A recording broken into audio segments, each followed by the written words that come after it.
নমস্কার বন্ধুরা, আবার একটি নতুন ভিডিওতে তোমাদের স্বাগত। গোপনে করুন এই 9টি কাজ, ঘরে অভাব থাকবে না। ডান পা দিয়ে ঘর থেকে বেরোতে হবে। বাড়িতে টাকা পয়সা অভাব থাকবে না এই 9টি কাজ করলে। দেখে নিন কোন কোন জিনিস। প্রতিদিনের পুজোর সময় একটি তামার পাত্রে জল ভরে তাতে কিছু গঙ্গা জল মিশিয়ে পুজোর জায়গায় রেখে দিন এবং পুজোর পর সারা ঘরে ওই জল ছিটিয়ে দিন। এতে করে ঘরে সুখ ও শান্তি আসে। সোমবার ভগবান শিবের উপাসনা ও উপবাসের বিশেষ ফলাফল রয়েছে। উপবাস রাখতে না পারলে পূজা করুন। আপনার সমস্ত কাজ এবং মনের ইচ্ছা এর দ্বারা সম্পন্ন হবে। কোনো গুরুত্বপূর্ণ কাজে বাড়ি থেকে বের হওয়ার সময় 3টি তুলসী পাতা খাওয়ার পর বেরিয়ে যান। আপনার কাজে কোনো বাধা থাকবে না, আপনার কাজ সফল হবে। বাড়িতে পুজো করার সময় কর্পূর ও লবঙ্গ জ্বালান, এতে ঘরে অবস্থিত নেগেটিভ এনার্জি দূর করে।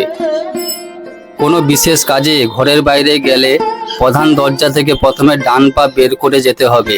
ডান পা শুভ বলে মনে করা হয় এবং এটি কাজে সাফল্যের সম্ভাবনা বাড়ায়।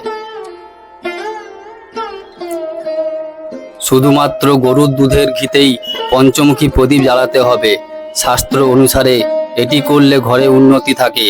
এছাড়া ঘরের বাস্তুর দোষও দূর হয়।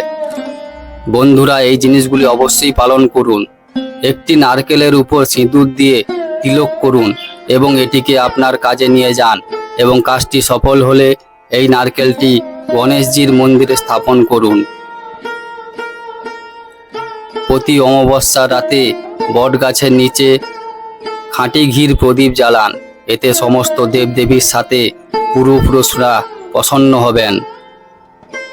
বন্ধুরা, আমাদের তথ্যগুলো ভালো লাগলে লাইক, শেয়ার ও সাবস্ক্রাইব করতে ভুলো না। ভিডিওটি দেখার জন্য অসংখ্য ধন্যবাদ। আশা করি সবাই ভালো আছো। ভালো থেকো, সুস্থ থেকো। তোমরা যদি চ্যানেলে নতুন হয়ে থাকে অবশ্যই সাবস্ক্রাইব করে পাশে থাকবে প্রতিনিয়ত এই ধরনের ভিডিও পেতে।